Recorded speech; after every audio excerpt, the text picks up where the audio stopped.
En tout cas, na sepeli makasi ndenge gouvernement azui mayele ya kobongisa awa. Po to vota ki ba député mingi ya makala. Soki ba voter bango to kobongisa ba bongisa te. Ba bukumesi mususu ba bandaka liboso ba bongisa te. Mais ce qu'on ndenge yemoko pena l'état azui penza makasi ya kobongisa awa. Po na nga vraiment nazaki na souci nzala te, souci nga zaki balabala ileka. Batie la biso makadame awa po camion musibiti batasanduki ekeiti kuna na liboso kuna tina wenzi ya makala. Po le mususu mona to wuta kabanda awa ti kuna makolo. Ole mususu obima ki boye uti bakota bandali kuna osoko manda mususu ba vendesa osobeta makolo ba transport esuka kuna liboso kuna moye ko makuna isate pona ngai vraiment nazane sengo muto azu bakanisa bonzamba pambola abakisela ye abakisela lisusu ya mingi mais sikoyo problème zande siko ndenge ba mama bazana souci ndenge balongoli ba da oyo dal automatique onango oyo ka mingi te ba olongola ngo. Bon, na ebité pour nga pe na zalaka te bon, na ebité solo bango moko ndenge basa bakana bango pona nga na moni kipo e longwa po nini po nzela basukola nzela bonga po so ba dar evandi awa moyen ba sete longwa ezalité. Il faut pas longola ko surtout basukola nzela bati la biso makadame po bakameso kuti banda sandu ti ekede ti kuna kote ya wenze ya makala. Pona nga na sepeli mingi na sana sengo mende ko lukela kaka ba mama po moko boye o bango bako kata po soki po ezalité pe bango moye ba bima ezate baluka bango solution. Ata balongoli oyo. Mais baluka bango ta po moko boye bango bako ata ya libaya oyo bako nzwa moye ko kota pena ko bima. Mais na nzela sepeli mingi longo nya penza. Longo nya pena nzamba pambola ye. Voilà, maman lobi a sepeli parce que Nzela Oyo Kolaki Bango, mais il y a aussi des gens au bateau se plaindre par rapport il y a Nzela terrassé, il faut curer, mais pour curer terrassé, il faut que l'on ait béton, ceux qui moyens zali l'État qui a vraiment mawa, c'est vraiment moi tapon et libaya, mais en tout maman sepeli, mais toujours continuer quand interview na biso, tous baimboka. Tu habité papa Olobate. Merci beaucoup. Comprenez, nous sommes en direct. Dans la carte, il y a commune, il y a l'habité. Dans la route, il y a Elengue, ça, et Sangisi, commune, il y a Makala, commune à Bumbu, commune à Ngiringiri, commune, il y a Kalamu. Bah, il y a vraiment bazar musika. Tokati ça. Tokati ça, il y a un réalisateur. Qui ne peut pas Tokati. Voilà, papa n'a biso pe aza awa avec un peu qui ça maloba par rapport à travaux de salama papa mbote. Bon mbote na biso ngai papa dinavanga yuba nazali muta commune ya Makala. Alors vraiment tous allez d'abord liboso kotonda nzambe na biso oyende abongisela biso te mukomalelo tout monde makambo akokamwa kwa makambo etali nzela we ya elengesi. Ezali nzela eumeli mingi tumile ki mingi lo yango tozoko senga ipa tata nzambe bukonzi o ezana lelo yo ya mukonzi biso papa Félix Chilombo Tshisekedi vraiment nzambe abatila ye na ba oyo pe bazali na ye ko sala mosala pona manda yo ya mukolo ya lelo yo pamba te likambo yo ezako kamusa banda bana mike tina biso nde bakolo yango tozoko senga te toko senga mingi suivi ya malamu pe ezala na ba oyo bazako sala mosala ngo balanda bango de près pona koyeba te tango bambeba pe eza ko salima na mosala na bango pote bango moko ba yeba ndenge ba ko sala correction toza ko senga mingi ete mai oyo pe ya Kalamu vraiment batala biso likambo ngo pote esengeli mai yango pe ekita soki ba timuli yango mingi tango ya kiti po yo pe za liboso na biso e mata pe lokola ya makelele sona comprendre bien par rapport ya terrasse nezali to Kalamu na bino sombule beti ba mai bande kota na bandako e bande ko kota na bandako vraiment ko kota mingi tozo ko risque mingi perte pour na makambo italibana ya mike ndenge bakoko bunda pena likambo ya mai ndenge za ko kota yango tozo ko sengela te mingi batala biso likamunde ya batila biso béton vraiment na nzela oyo e mata tango yango zali ko mata ba caniveau pe o ekokumba mai ya minene pote mai ekele kokoya mingi na Kalamu tango zeko koya nde na Kalamu wana se momala nzela nde ko tika nde polele alors to ko senga c'est que likambo lokola nde e bandi sika boye ye moko tata mokonzi gouverneur pe ayako landaka atalaka pe eloko nini ezoko leka bisika mosana ye ezoko salema ko sapote biso bana mboka to ko kande ko sepela ki ya solo to moni tata na biso oyo pe akanisili biso pambate c'est plus de 40 ans nzela oya elengese to mona kana eloko mosusu esala mananzela ngo pete yango tozoko tombela kaka mingi mosala malamu na ba oyo pe bazali ko sala yango pote lotomo epesami na bango pote makala tout le monde susu batu ya solo qui tozaka même na kati ya République démocratique du Congo misala ya nzela ekende kokoma tina suka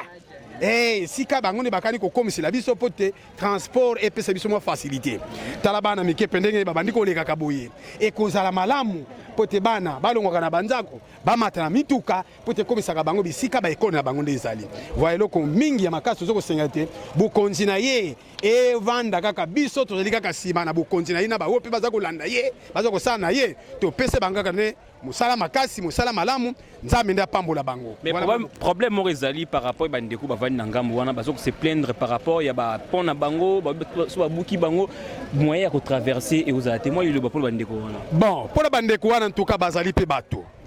lokola misala sikoyo ezali pese pote yango nde esalema peut-être ekozala malamu baoyo bazali kosala misala yango nsima kosilisa kolongola basali te wana bakozongisela bango pourvu ke facilité bango pamba te bakozala séparé na biso boye te jamais totika bango batika bango na difficulté oyo baza na yango bameka kotala bango likambo bango pote bazali mpe bato. Merci papa nangaza mpandia abakisa pe maloba nokaki déjà bandeko mataye mingi ayi mo loba kaka na mikomba moko papa mbote papa ngai je suis punga yo ngai papa Maurice papa Maurice par rapport à misane to moni awa yo sala na route ya elenge sa bolelaki mingi mais lelo oyo terrasse yango bazo bimisa ba saleté no zozana kati et puis nzela oba sa goudron lilo ba nini par rapport makambo zo mona bon na biso ne to na net na ngai en tant que jeune na ko senga na gouverneur de la ville de Kinshasa papa Jansini bon na ye béton nde to benga béton donc béton béton donc biso nyonso to na sima na ye ba jeune pour to sepela ki ne to zui to so sepela na elenge sa zo uta euti ti martyr kolongwa boye e yati boye oh mais oui oh mais et où bon et ça bon mais na lobi kakati bon voilà argumenter car comment mais na ndenge yeboye to ko sepela babongisela biso nzela ekoko bima boye keti boye muna ke efatise batu tala kwa ba Brazzaville nzela kitoko osomona propre mais lelo sikoyo tozomona lelo basala misala mais misala ngwe ko batina suka kala mingi de décembre bana bato tambola tala neti mwana to tambola boye awuti ko tanga wapi musika sikoyo aguti musika tala na makolo na ye akobeba ne yango misala ezate bakatone bazoloka bakatone tala ba jeune bazebela baso bakatone basala misala bo bato elengesa ngo balabaki salama to sepela to mona musala po to lembi salite voilà maman la rambote moi lilobaka par rapport ya misala ozo salama awa chaîne Vision Plus télévision par rapport à misala ozo salama oyo olobi nini parce que nzela oyo nyi ko libino mingi mais lelo oyo balobi jantiningo bilakini bopeto mais fati béton Congo bopeto ilobonyezani liloba nanga ezali tozo sepela d'abord na président na biso na musalo ya azosala d'abord félicitations pour na président ndenga kanisi nzela makala tozo souffrir kobeta makolo kobanda le destin ngunza ti kuna likolo pasi ba potopoto mbula soko ebeti ba maizo kota biso na bandaku topesi longonia na président de la république nzamba pambola ye tozo sengele mapamboli ebele mais bato ebele bazolo ba président zo voyager kaka zo kipe bana Congo te bino abozomona makambo wana nde bandoki ya mboko oyo balingi fatia sala musala bien te biso tozo kumisa fati même nga naza fonctionnaire na banozwa 95000 na minute nazozwa 150000 na grade na simi na maboko tozo sepela nga pona nga nazo sepela makasi pona président de la république bandoki o baleki wana bango wana nde bandoki o bazo empêcher président sala musala.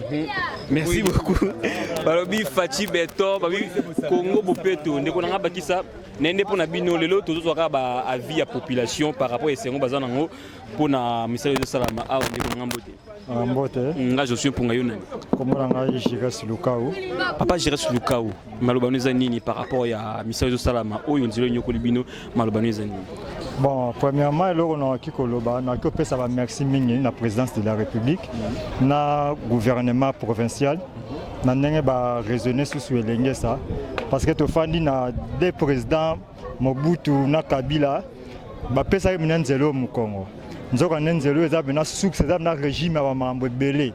Et nous avons un poumon. Parmi les routes, nous avons un poumon à Kinshasa et nous avons parce que nous avons un Congo central. Nous avons vraiment un mot de base. Alors on a fait merci à la présidente de la République, mais nous avons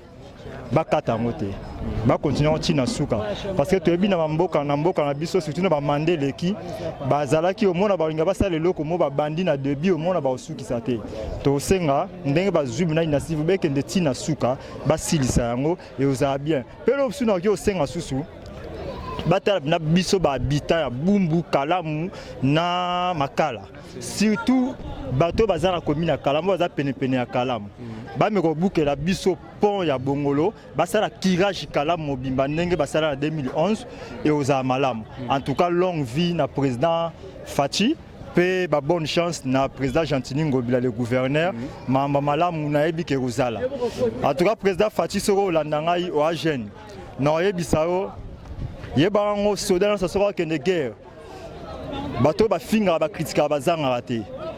yo botami na politique okoli na politique walo la mwana ya abbé oyiba passage biblique na wa politique ono sazo finga sazo critiquer pouvoir na yo kanga matoi salande musala père alobaki le peuple d'abord yo pe landa toujours makambo wana le peuple d'abord bénédiction ya nzambe et oza toujours likolo na yo na ebike ba voyage zo kende bato bele bazo critiquer ngo ngana ebiko zo kende obeta ba porte ondo beta ba porte pour na Congo zo ba relation to komaki vraiment étouffé to zalaki bena musika ba relation le losoki to komi to zui na comment on appelle ça na droit de l'homme to komi to zana vice-président du droit de l'homme dans le monde entier congolais et ça grâce na président Fachi pour na ba relation uti ko luko zo beta ba porte partout to zalaki bena musika à cause na yo nde Congo comme si considéré à niveau international ba bonne chance nzamba zala na yo merci beaucoup ba imo bazo continuer kaka bazo féliciter mon konzamboka Fachi Béton de konabiso aza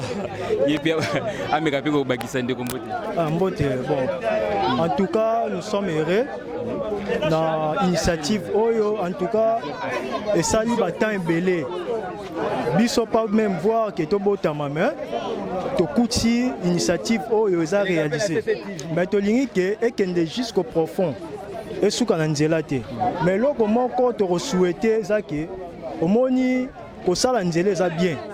mais lenge ça to za na ba problème ebelé il faut que ça la nzela na ba matériaux durables donc route oyo umela omoni soko zui banda triangle ya nini ya triangle ya nini ya Mariano voilà triangle ya Mariano romona chemin est construit en béton ciment mais cette fois-ci to komi romona mingi komi asphalte donc to lingi soki moyen ko kozaleza souhait ya population nangai na kati batongela biso route oyo na béton ciment non ezala na asphalte donc ezala initiative a bien sûr basali biso en béton ciment pour ezala durable donc c'est ça oyo na ko souhaiter biso nyonso population makala boum ngir c'est les mbaa ou monga fula tous ça content na initiative merci vraiment merci beaucoup des bonnes choses ne dire jamais to kitaki a na route ya elenge ça na epsa kibino kiza route oyo esangisi commune ya Ngiringiri Mopanzi koto yo commune ya Kalamu na quartier Kimbangu na se kuna dans la commune ya Makala toza na commune ya Bumbu donc route oyo eza route momboye oyo ba konziamboka ba ko négliger te route oyo ememiti na ba Congo ba habitant ya route oyo ba lela mingi ba président so ba ya ba sa le côté mais pour président Fachi a kotilika muna bango et puis ezaka raté ba bomisa nzela oyo ozomona ngambo wana bazo ça déjà curage ba da terrasser ba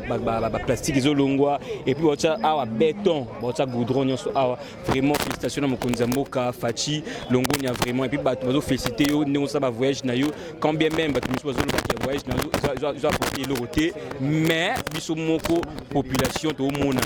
bah tu peux témoigner ah maman le but à nous a 95 000 francs mais là 180 donc c'est quelque chose à féliciter vraiment condition de nayo et numéro ça na sewana et na bino na biso pour encouragement ba suggestion na bino ba remarque na bino na petit mot na bino sur qui début à émission oyo qui exclusivité car rapport avec bino comment ça ça mboka na biso bana ya commune oyo ya Bumbu ya Ngiringiri ya nini bakanisa kiloko batiki route na bango tokindeka la route d'état tokindaki na ba Kasavubu mais le tokiti a pour la kisabino ki misala ezo sala ma partout nabike mama abe mama bota Alison azolanda ngai na peso mbote maman Pater Titi la source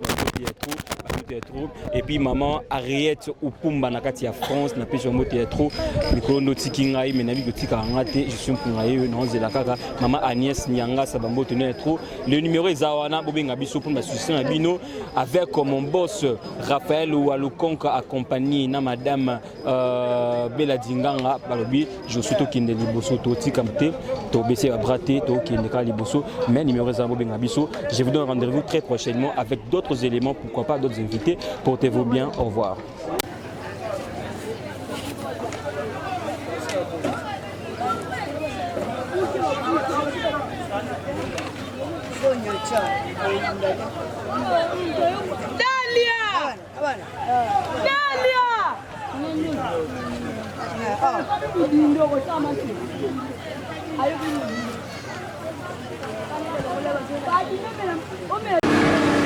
Oh,